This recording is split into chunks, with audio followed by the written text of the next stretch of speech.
is Behind the Mic. Local and worldwide interviews with athletes, entertainers, and you. A talk show that will engage, inform, and take you to the edge, maybe even over. Now, from the Big Z studios in suburban Chicago, here's the host of Behind the Mic, Gary Zahara. Thanks, Mitch. And throughout the run of the show, folks, you're going to hear about my favorite movies and TV shows of all time. And if I can have all the actors come by the Big Z studios and get behind the mic, I'd be like a fat kid eating cake. But Hollywood and TV, ever-changing. You're at the mercy of publicists, movie shoots, TV shoots, hiatuses, etc. You try to plan, but you're at the mercy of the calendar. A couple episodes ago, the calendar was kind with David Dean Buttrell stopping by, and the scheduling gods were in sync with Z-Force Media tonight. He played Ray Schalk in 8 Men Out, a recurring role as Chaplain Orlovsky on Chicago Fire, but he's always going to be known as Detective Greg Medavoy on NYPD Blue. Gordon Clapp joins me behind the mic next. Brought to you by Team Keys and your Financial Services Division Manager, Whitley Brooks Edmunson, and Slugmaster, turning batters into hitters. Log on to slugmaster.com for a dealer near you. His career dates back to 1979, from Broadway to the big screen. Tony Award nominated, Emmy Award winning, and at present crossing the country, stopping in South Haven, Michigan, September 21st. With his Kaplan Award-winning one-man show, Robert Frost, The Verse Business. Please welcome behind the mic, Gordon Clapp. Hey, Gordon, how are you? I'm doing okay. It is This Verse Business. This Verse Business. I am so sorry. Yeah, This Verse Business. How's everything going? It's going well. We've had an active summer doing Frost at various stops around New England. And we're looking forward to going back to the Midwest. We've been there in a while. I've been doing this show for 16 years in one form or another. In fact, I just did a performance for this little place in the neighborhood. It's a one-room schoolhouse, and so that kind of thing was very dear to Robert Frost. His mother taught in a little schoolhouse like that. And I have this thing in my back pocket, so I can take it out and do it, I try to stay relatively sober when I'm doing it. But, he was, people can't believe what a funny guy he was. He was, he had all the humor of Mark Twain, and anyway, it's a great show. What drew you to immerse yourself in Robert Frost? Why Robert Frost? Well, if I'd been born in Chicago, it would have been Carl Sandburg. But Robert Frost was he's a New England guy. The first time I actually heard him speak, not live, but on a little black and white television, was at Kennedy's inauguration, when he attempted to read a poem that he'd written for the occasion, and he was defeated by the brightness of the day and the sun off the paper.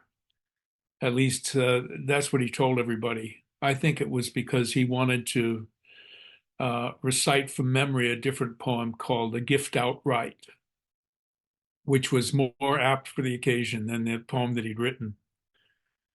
But that sort of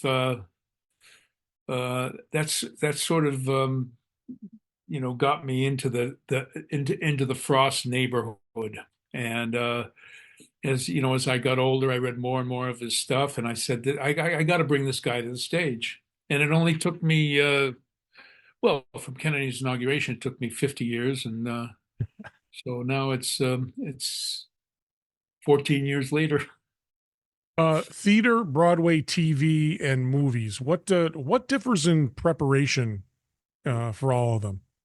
Well, it depends on who you're working for in TV. With David Milch, the preparation was often the day that you came into work.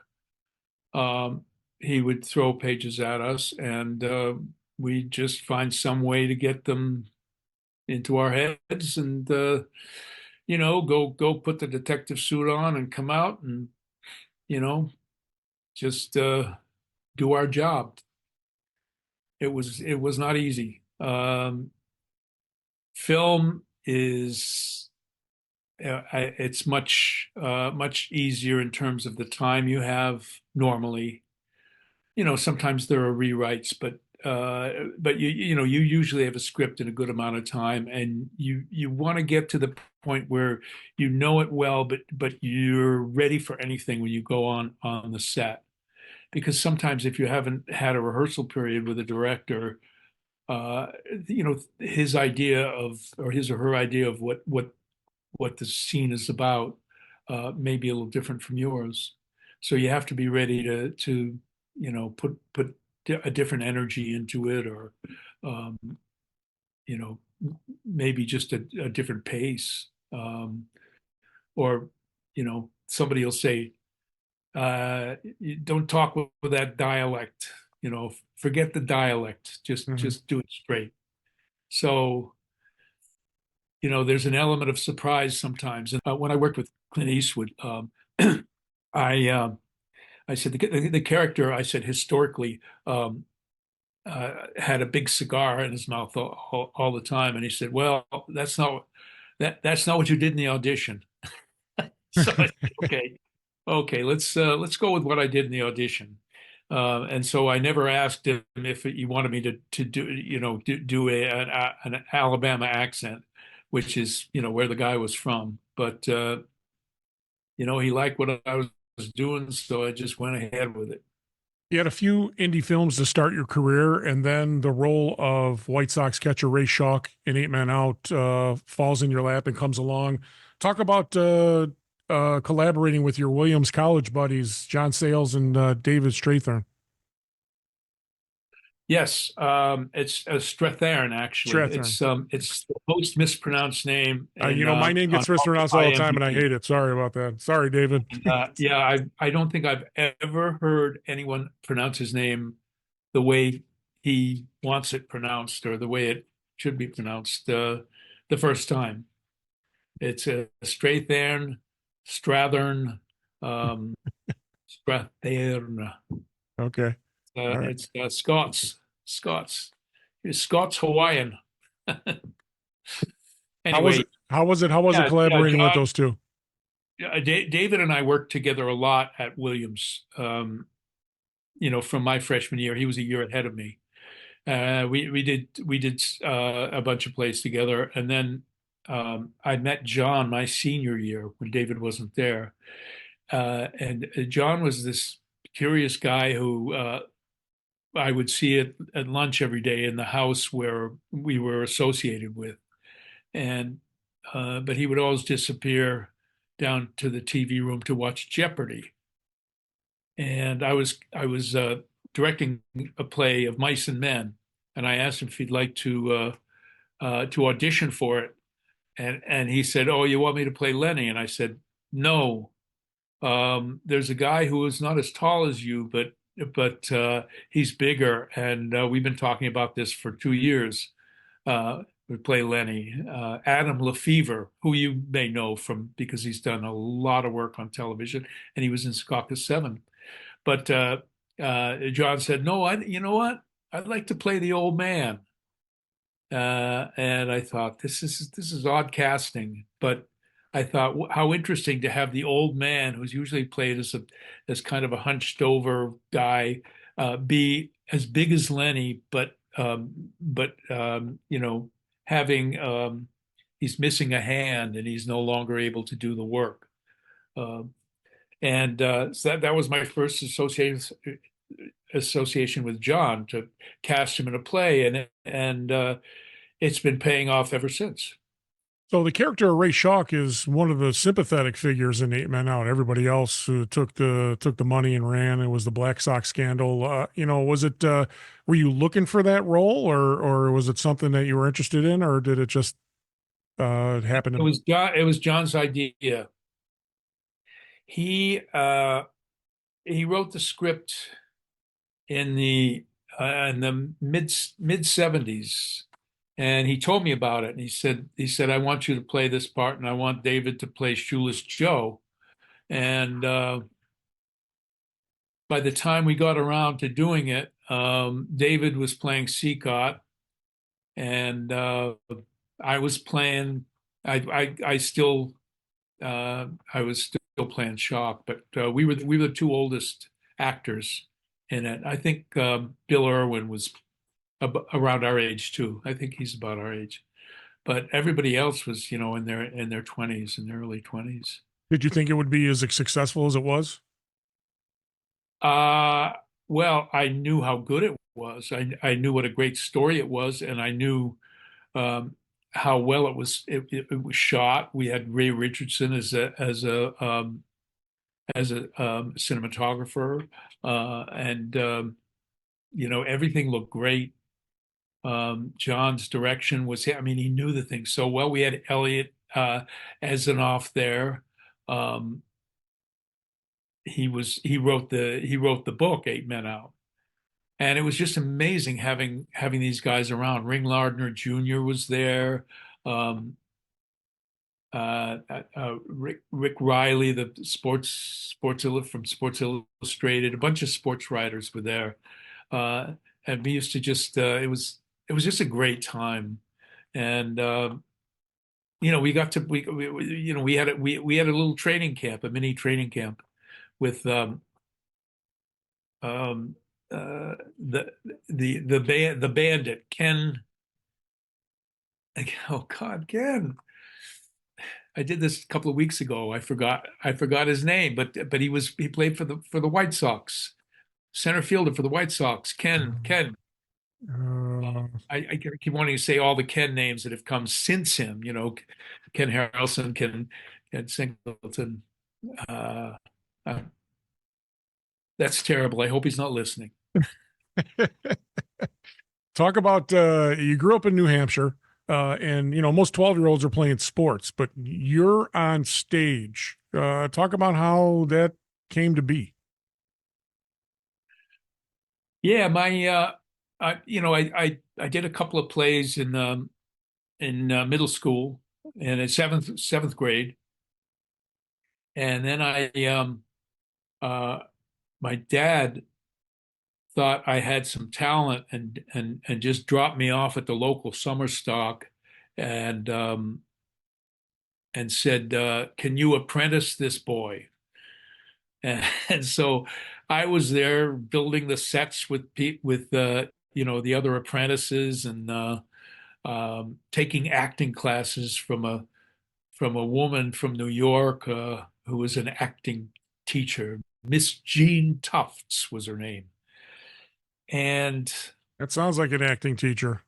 I got the bug, I caught the bug that summer. I really loved the acting classes, and at the end of the summer there was a play that had a lead character, a 12-year-old French Canadian boy, sort of coming of age, and he it was just amazing working with these. It was an equity company from New York, and these actors were career actors. And at the end of the summer, I mean, I was living at home, but the last day, my dad came down to pick me up, and I was saying, and he said, "Well, say goodbye to everybody." And I said, "Hey, you know what? Let's cut to the chase. I really want to do this." And so, I think I want to go to New York right now, and I can get a ride with somebody here, and I think I can stay with Flo. This was the redhead from Brooklyn, 19 years old, and I'd fallen in love with her, and I think she thought I was cute, but it was one of my dad's best nights. He really, really talked me off the ledge. Um, he said you got to finish some things first, and you'll get there soon enough. Um, He talked about he said, I was from New York. I grew up in Brooklyn and Long Island, and I would come up here uh, for summers, and I didn't want to go home. So it was the same thing with me. I didn't want to go back to New York, and now you don't want to stay here. You want to go to New York, but you're better off at home. I read And in an article, Gordon, another piece of work that you're really proud of was Tommy and Me. Talk about that. oh yeah, yeah. So I don't want to call myself an athlete because I was a pretty good backup for a lot of things. Uh, but I am in the Hall of Fame, Ray Schock. And I am in the famous Hall of Fame as Tommy McDonald. Uh, a play called Tommy and Me. It's a long, heartwarming story about Ray Didinger, a great Philadelphia sports writer and a guy who has a bunch of Emmys from ESPN work. And so he wrote this play about his relationship with Tommy McDonald. He had known him as a kid because he would hang around the training camp in Hershey.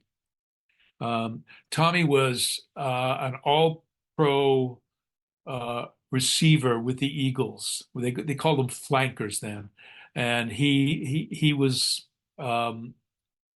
one of the stars of the 1960 championship team with Van Brocklin and Bednarik and a bunch of all pros. They beat the Packers. It was the only postseason game that Vince Lombardi ever lost, and it was his first and the only one he ever lost.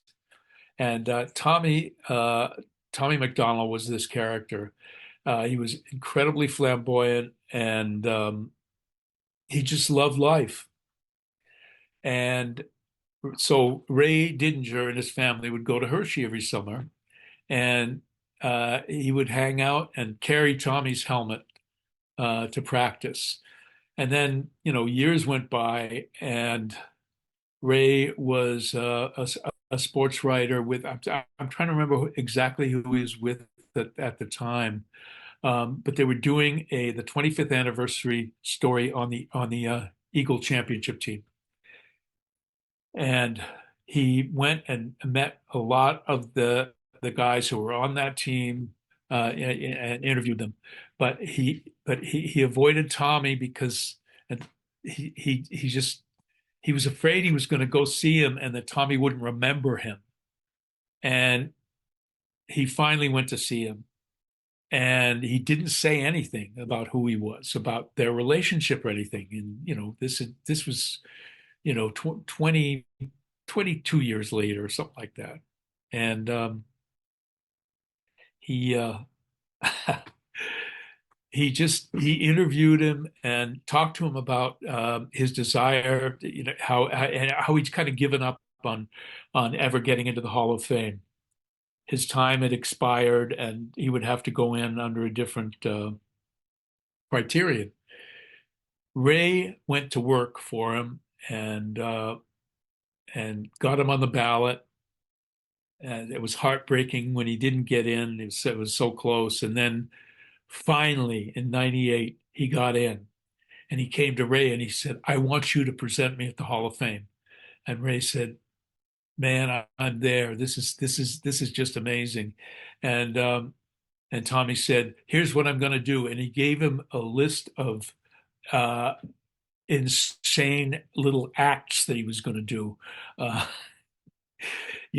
dancing around the stage, dancing with the other nominees and with the other, the new inductees, and um, just this crazy stuff that he was going to do, and these crazy jokes. And Ray said, "You can't do that. No, look, I've written a speech for you, so you got to do this speech. Come on, please." And Tommy goes, "Nope, I got to do it the way I'm doing it." And he said, "Look," Ray said, "Look, I never told you this, but you were my favorite player when I was young. I was I idolized you."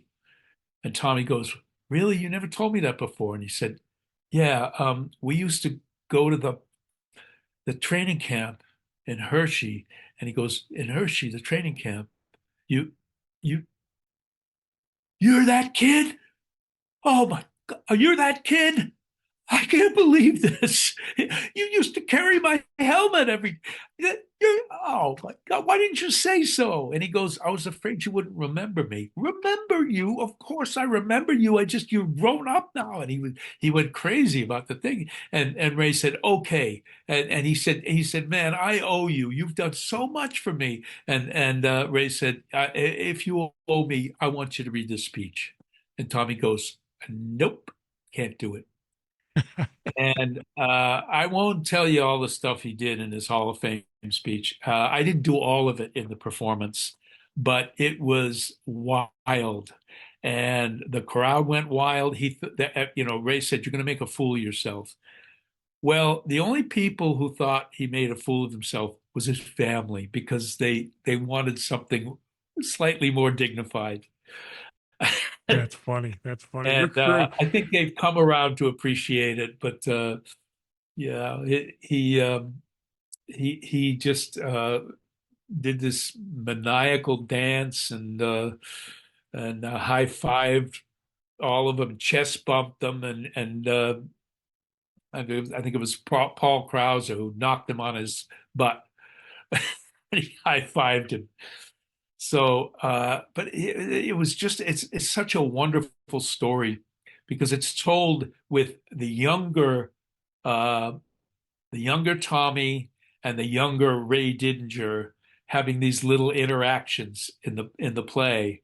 So you see what that was like, and then the younger Ray, while he's interviewing Tommy, kind of tugging at him and reminding him of things and saying, ask him about this. And so it's a very sweet dedication to one of the you know I was a huge fan.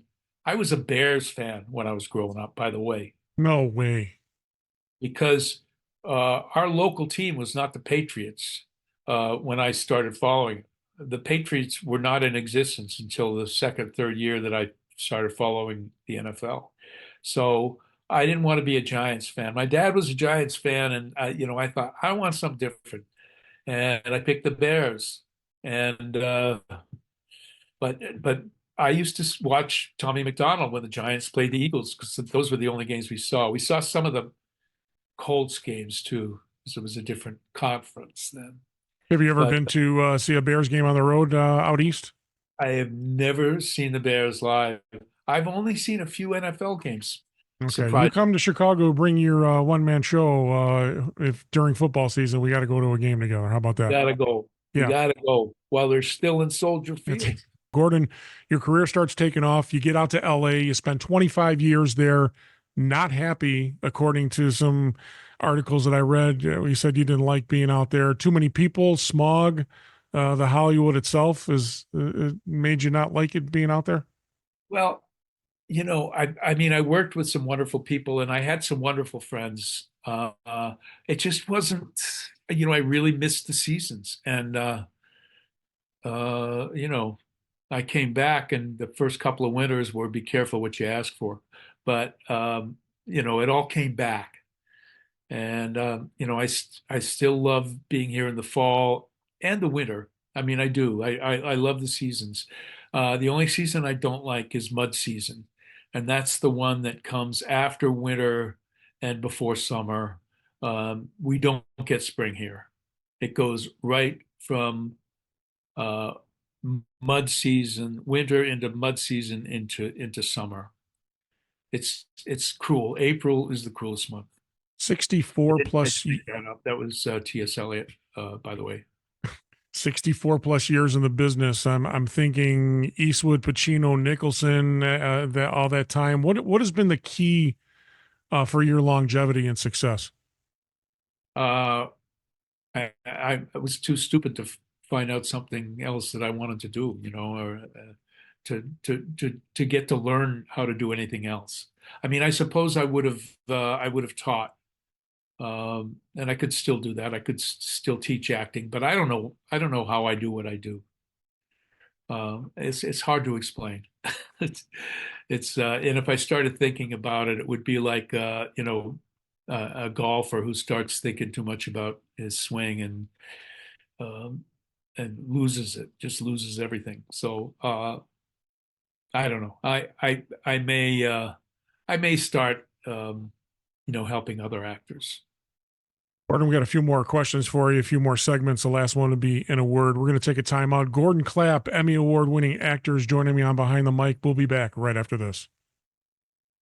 Brought to you by Team Keys and your financial services division manager, Whitley Brooks Edmondson, and Slugmaster, turning batters into hitters. Log on to slugmaster.com for a dealer near you. Welcome back. Gordon Clapp, my guest on Behind the Mic, Emmy Award winning actor for NYPD Blue. And that's our next segment. Obviously, a lot of people who are watching the show, they know you by Detective Greg Medavoy. And I consider myself to be a savant when it comes to NYPD Blue. You know, one stat that I overlooked was that you were one of only two, and Dennis Franz was the other one, characters to appear in all 12 seasons of the show. Right. I was like the man who came to dinner. I was a guest in episode 3, and then I came back Brown for Appetit. Yes. 5, Yes. and then they and then 6 a little bit in 6, and then in 8 I met Abandando, and that was it. It was like I was made. I got made. You're getting way ahead of me. Too. I want to get to Donna Abendando and the Greg Medavoy love triangle. Talk about the genesis of Detective Greg Medavoy and why he became a mainstay in the show.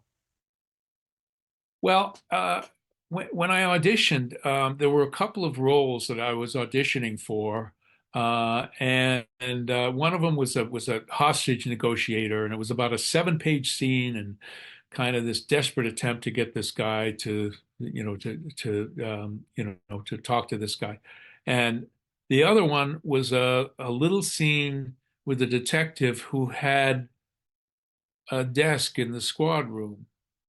And I thought, I'm going to put all my eggs in the Medavoy basket.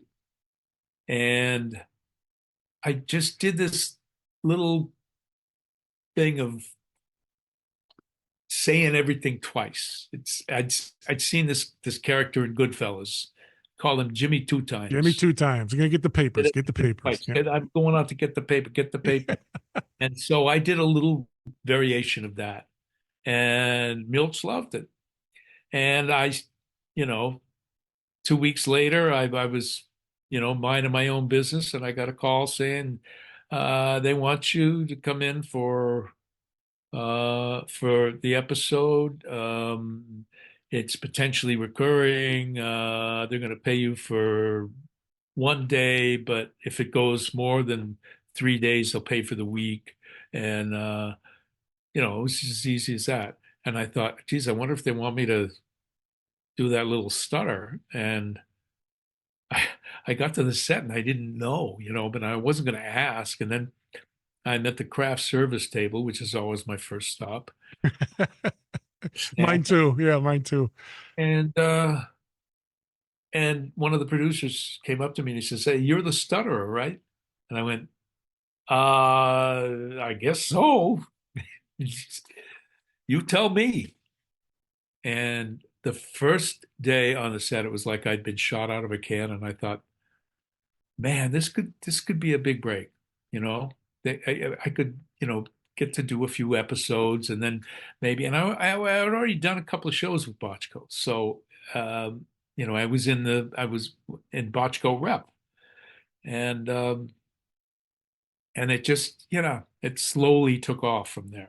I'll be honest with you, Gordon. When I watched the show, I thought you wouldn't last because you just couldn't get out of your own way, but David Caruso, his character John Kelly, seemed to take a liking to you, knew that you were a hard worker and a nice guy, and especially in that scene where Internal Affairs is going after him, and obviously Sipowicz is busting your balls and yelling at you, but John is, okay, Greg, how about get some pizzas? Let's get some beers. Let's talk about it. Yeah. and you're just like, in this, first of all, I think the stuttering part of your character was perfect. I think if it was just regular you and I talking like we are right now, I don't think Medavoy sticks out too well as a character. So, but um, if David Caruso stays around and doesn't leave after the first season, four episodes into the second, does the show have the same success? Well, if he stays around for for as long as I mean, it was a gift role for him, and he was magnificent. Um, he really was. And that's not to say Jimmy wasn't, or the other guys. But he was a John Kelly was a character out of American mythology, you know, the Irish, uh, the streetwise Irish cop, and David just fit that like a glove, you know. And we were really, he had talked about leaving, and we just thought, you're full of it. You're going to get the Emmy, it's going to happen. And I thought he and Dennis would, just trade Emmys for the next 10 years. You tried to And talk him. You tried to talk him out of leaving, didn't you? well, no, we tried to keep we tried to keep him calm. We tried to keep him on set some days when it was like, I'm going to go home if this doesn't get better. And Nikki and I, and we were like Rosencrantz and Guildenstern, my lord, the queen would see you in her closet, and you know, um, what's wrong with you, my lord? And then he would just spin out a little bit, and we, you know, go, well, tomorrow's another day, and we're here for you. So In '93 when you came aboard, I mean, the show was way ahead of its time with the language, the grittiness, the yeah, nudity. Some of the stories were out of this world. Of course, Botchko's no stranger to the shows. L.A. Law was another one of my favorite shows, but this show, for me, and I don't know if anybody else agrees, but I mean, this is the best police drama show in the history of television. Better than Hill Street Blues. Alley Law was just a procedural show where you don't really see the cops too much. It's arrest the dudes, take them to court, and let Jack McCoy handle it and put the guys in jail. But did you think the way the show was written and in the beginning, do you think it would succeed like it had? absolutely. It would succeed with a certain audience, but if the audience was not allowed to see it, which happened in some of the states in the South, the numbers weren't going to be good enough for it to survive. So there was always that was always hanging over us. And then Caruso's departure, and then Jimmy's departure, and then Milch's departure. These all these things came up, but the voice of that show was so real. Well, I won't say real because it was an original voice. David's voice is an original voice. Um, it's completely different in Deadwood, but it's still Milchies. It's still sort of the same almost classic construction. And so yeah, I thought it would survive, but it was going to need the help of people in the South demanding that the network carry it. Steven Bochco, his presence. Talk about the man who put this all together and what he brought to the table as far as bringing the show to light and then making it as great as it was. Well, the guy he was a great writer. He was a great television writer. He wrote episodes of Columbo and you know some of the I'm forgetting his old resume and everything, but Columbo was where I first saw his name, and then with Hill Street, Cop Rock, which I did an episode of Cop Rock, and that was a noble failure. And it just that people didn't have people wanted to hum the music, and they couldn't because they only heard it one time, and I don't know. It was but Stephen was really hands off with the cast. Maybe not so much with the writers. I don't know, and maybe not so much with directors, but with the cast, um, he knew what he had, and if it was working, he left it alone. And it was an honor to work for him. By working with him, um, you know, he was very rarely on set, but his presence was felt all the time. And we touched on David Milch. I call him the mad scientist, and I've read so many articles about the man. He had documented cases, obviously, of alcoholism, a lot of problems going on in his personal life that he brought to the set. Smits left, Andrea Thompson left because of it. If he stays and doesn't have these issues, but he wrote the show with some of his issues. And I think, when you look at the Sipowicz character, he said that Sipowicz was just like him, racist, alcoholic. And it just, for some reason, I don't know if Andy Sipowicz would survive today in television, Gordon, but back then, he was just a character that you could relate to, especially in a city like New York. Do you agree? His that Dennis's character was summed up, by these little these relationships that he got into with different characters. The way he handled. I'm talking about Sipowicz. Right.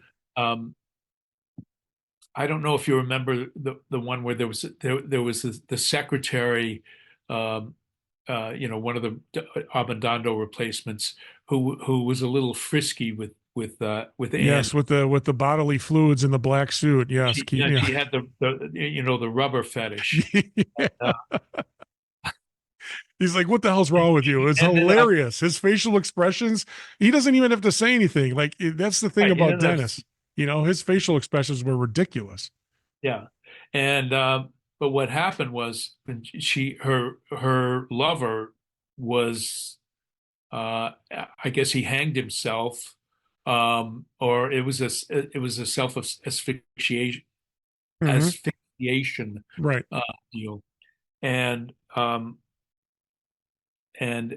when she came to him, I don't remember exactly the dialogue and what she said, but his response with what I think she was saying, you probably hate me because I was flirting with you and everything, and he says, no, I take people for who they are.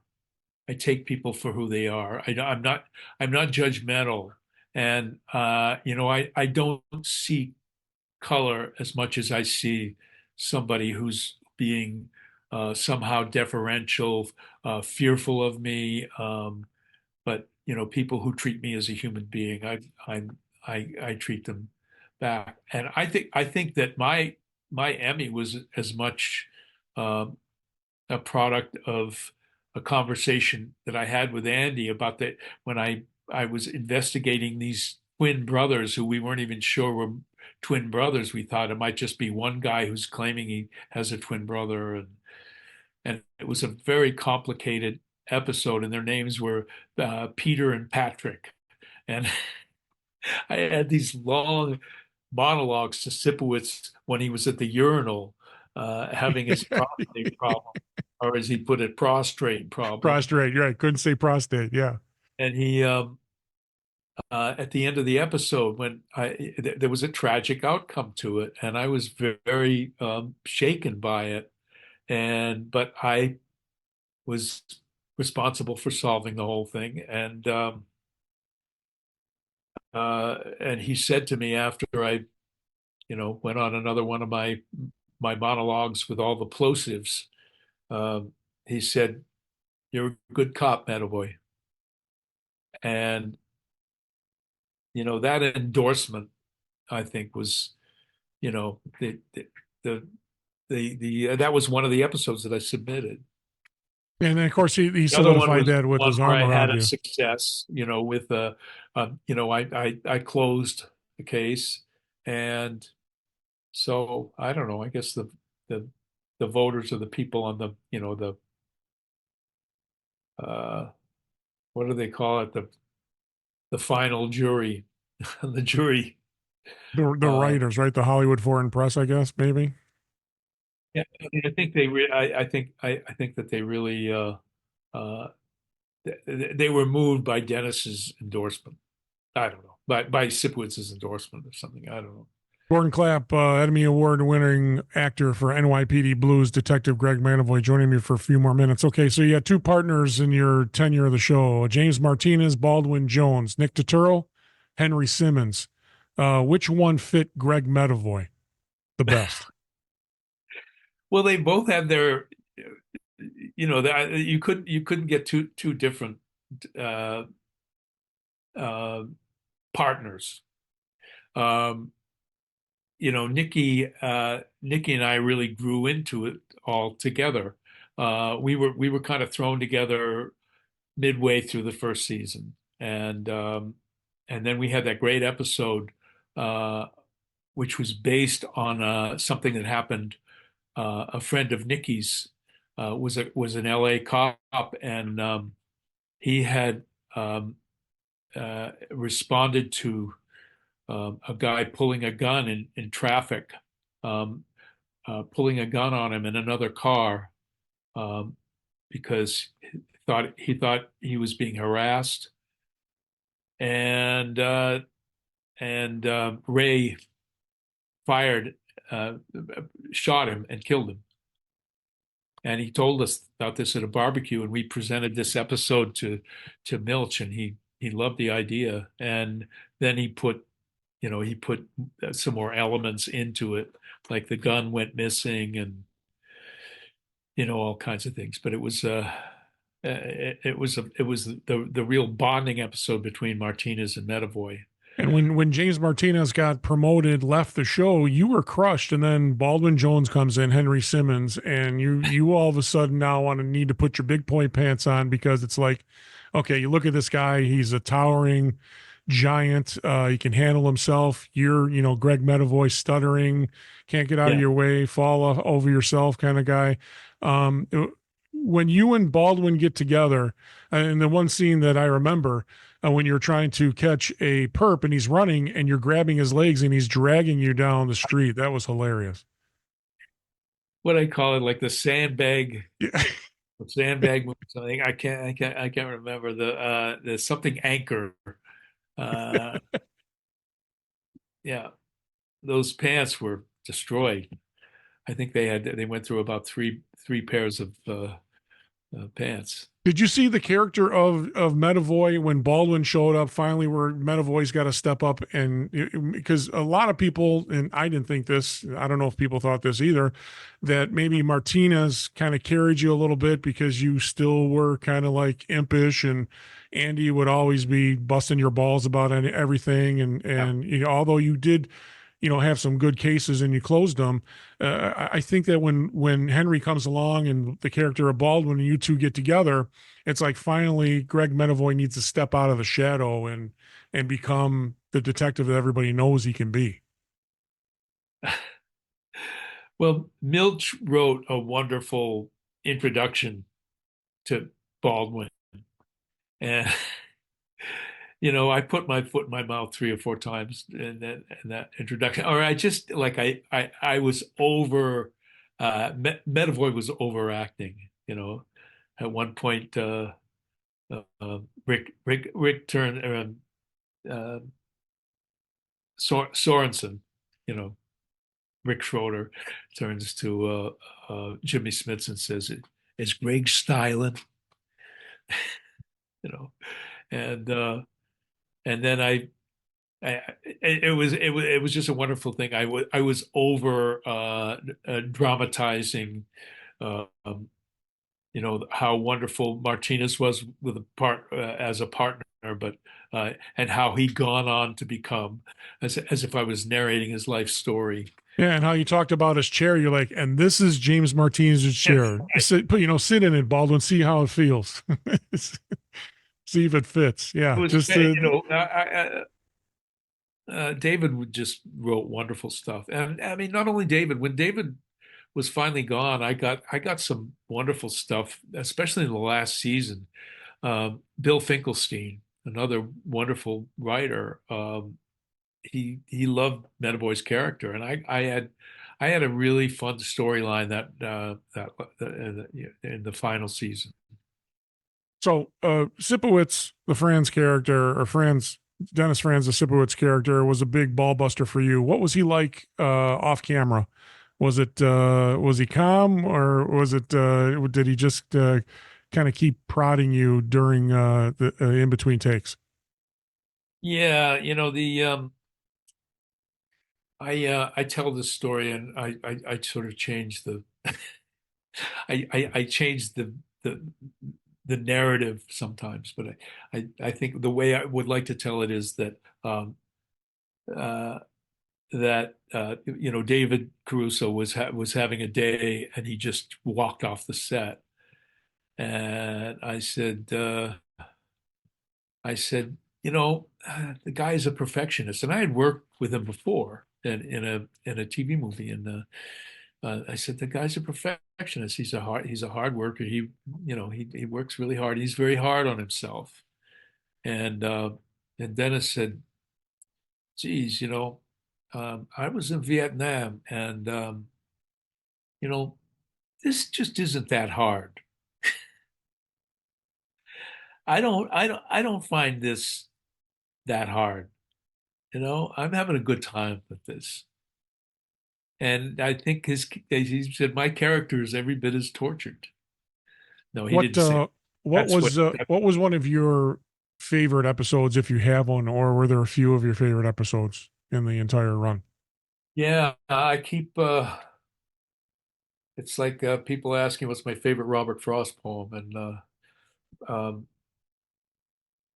the the the one where I'm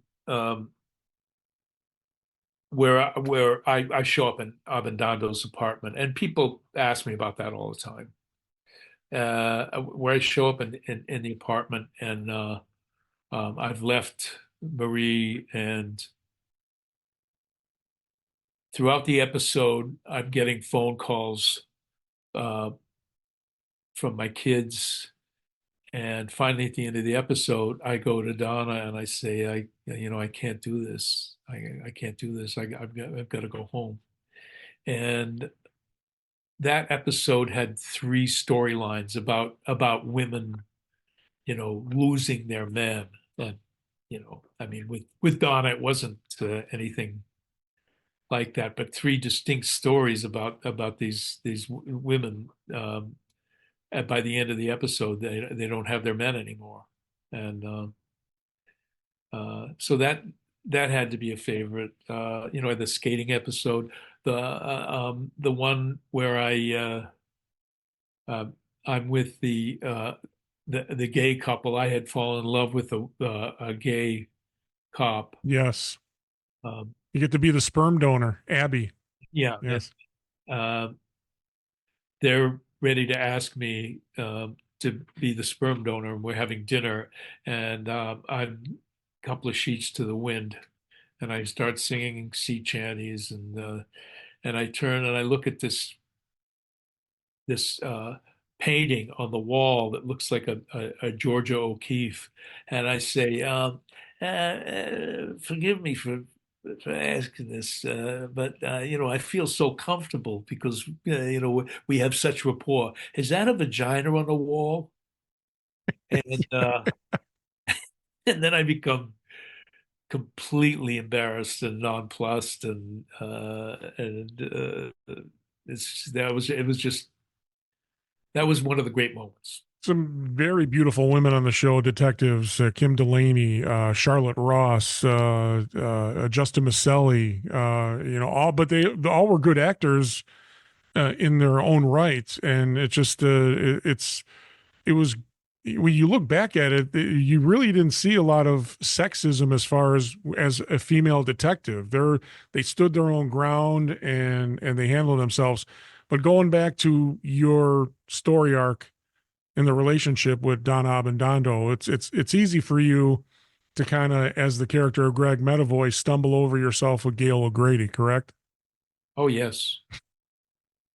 Oh, yeah. Yeah, that was, and then what got me to, what nerved me, if unnerved is the, nerved is the opposite of unnerved, was when I saw her New York Rangers banner, and and I said I used to play hockey, and it was the first time that I didn't stutter with her, and she asked me to go skating with her, and that's where the romance started. And the rest is history. And of course, you talk about your wife in the show, Marie Medavoy, was actually your real life wife as well. So Yes, that was interesting. great And Deborah Taylor, yeah, great Deborah yeah. Taylor. We miss her in the business, I don't know why she's not out there, but um, I guess she's gun shy. But she'll come to work when she's asked. She's an associate artist at the Old Globe. She's been down there a number of times since, but yeah, she really that was a great character. She played that wife character really well. And of course, you and I talked off camera before the interview and told me that, she was part Sicilian. And I'm like, and you said, no, there's no part Sicilian at all. I mean, she played that straight up where Yeah, she the didn't want to deal with that. Sicilian genes whack all the other ones. Yeah. Oh, Gordon, awesome talking to you. I'm a wasp. I'm a total wasp. So Awesome talking to you. I got one more segment here. It's called In a Word. I'm going to give you some phrases, people, places, things, and if you can answer in a word, fine. If not, expound as long as you want to. Okay, you ready? yeah, Gordon Clapp, my guest here. Gordon Clapp, in a word, Hollywood. slippery slope. Okay, all right. This is a three-part question. One question, but three parts: stage, TV, and film. Stage. Oh, you want me to elaborate? Yeah. Just one Okay, word for yeah. stage, TV, and film. Yeah, stage. I love the stage for the work and the process. I didn't get to that in the earlier, the difference in terms of preparation. With theater, you get at least 2 weeks rehearsal, sometimes as many as 5 weeks rehearsal.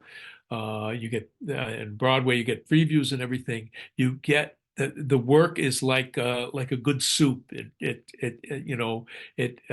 All the ingredients come together over time, and it gets to the flavor gets right, and then you go out there and do it, and it works or it doesn't. But that process, there's really nothing like it, and there is nothing like walking out on stage with an audience there. There's somebody else in the room, and there could be 600 people in that room, and they're all part of the process and part of the excitement. And as Robert, my Robert Frost play, I'm playing Robert Frost coming out and speaking, giving not a lecture, but what he might call a say-so, to just talking to the audience. He's like a stand-up poet, and there's nothing like coming out and looking into that audience and finding the kindred spirits in that audience. Television and film. Television, Television, yeah. TV in a word. in a word, wow, that was more than one word for theater, wasn't it? Well, yeah, no, that's fine. If you, like I said, Okay. if you need to expound on it, put on your Greg Medavoy hat and answer the way Greg Medavoy would. Yeah, TV in a word. Um, uh, Frantic. Okay, last one. Process. For this set of questions for this particular one, film in a word, film. Mellow. All right, this is going to be a softball for you since you're doing it. We talked about it through the interview. In a word, Gordon Clapp, Robert Frost. Meaning. All right, childhood, your childhood. Uh,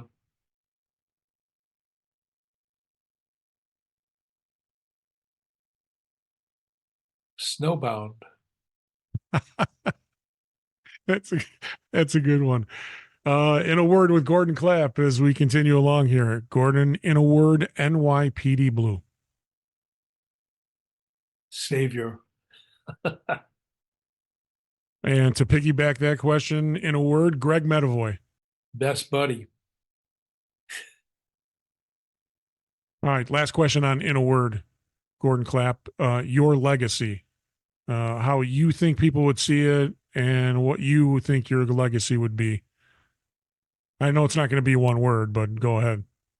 It changed a couple of years ago when my baby brother died, and I want my legacy to be to have the impact on people that my late brother had, and to be loved the way he was loved.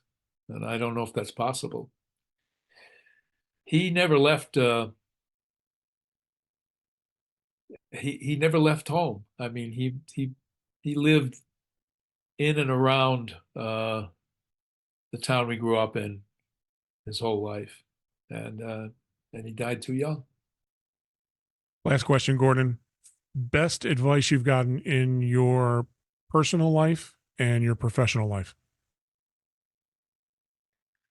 Don't run into the furniture and don't fall off the stage. It's almost like don't run with scissors or don't dry your hair in the bathtub, right? Yeah, and I didn't make that up. That's any actor will know that I didn't make that up. That's good stuff. That's good stuff, Gordon. Gordon, you got your one man show, This Verse Business, correct? Stopping in South Haven, Michigan, September 21st. And you said you want to come to Chicago. How can people get tickets? How can they reach you? Talk about your one man shows on the road. Thisversebusiness.com has all the information. Thisversebusiness.com. And if anybody's in Boston between October 18th and November 16th, I think it is, and it might be extended, I'm doing a play called Prue Pain, Prue as in prudence. We had a wonderful run of Prue Pain in Arizona at the Arizona Theater Company in this was a year ago, early last year, and they're mounting another production of it in Boston, and I'm lucky enough to be included in the cast, and so I will be there. Gordon, thanks so much for taking. I'd also my wife Elizabeth Gordon, believe it or not, we decided not to hyphenate, because I didn't. She would have been Elizabeth Gordon Clapp, and I would be Gordon Clapp. But Elizabeth is she's the art manager at Boston Children's Hospital, and it's just a wonderful job, and she does wonderful things with it. So I'm in Vermont a lot, and she's in Boston a lot, but we're going to be together a lot this fall. Gordon, I appreciate all the time you've given me. You and I were talking before as we were trying to schedule this interview. I think you're a hell of an actor. I hope you come to Chicago and bring the Robert Frost play with you here. I continue to watch the NYPD Blue episodes, and thanks so much. It's been such a privilege to talk to you, and continue success in your 64 plus years and counting in this business. Well, thank you. You can look me up on IMDb, and if you do that, it would help me. because I used to be on IMDb, but now I'm on I was DB. Gordon Clapp, continued success. I'll talk to you soon, sir. Thanks, Gary. Take care. Brought to you by Team Keys and your financial services division manager, Whitley Brooks Edmondson, and Slugmaster, turning batters into hitters. Log on to slugmaster.com for a dealer near you. Big thank you to Gordon Clapp, Emmy Award winning actor Greg Medavoy from NYPD Blue for coming on the show. Great talking to him, 64 plus years in the business. His one-man show, Robert Frost, This Verse Business, South Haven, Michigan, September 21st. Go to thisversebusiness.com for tickets. Just talked to him before he left off air, and he said that he's looking to bring that show here to Chicago sometime after the first of the year. So we're going to look forward to retouching base with him in 2025 and enjoying a great show. Also want to thank a big thank you to Cynthia Snyder from his PR department, working hard to get him on the show, as also we're trying to get Dennis Franz, Andy Sipowicz on the show. That's going to be a great talk as well. So thank you, Cynthia Snyder and her PR department, for bringing Gordon on the show. All our links at the bottom of the description of the page. Please hit the subscribe button, the like button, and the follow button. For my producer, Red Heather Marie, sitting in for Rockin' Rick, I'm Gary Zahara. Thanks for watching Behind the Mic. Good night. Behind the Mic has been brought to you by Team Keys and your financial services division manager, Whitley Brooks Edmondson, specializing in affordable insurance and investments. Team Keys, keep elevating yourself. Call 248-403-0919 to book your appointment. And Slugmaster, turning batters into hitters. Log on to slugmaster.com for a dealer near you. Behind the Mic is a Diddy Go production, produced by Z-Force Media. Stage manager is Heather Marie. The executive producer of Behind the Mic is Eric Ferguson.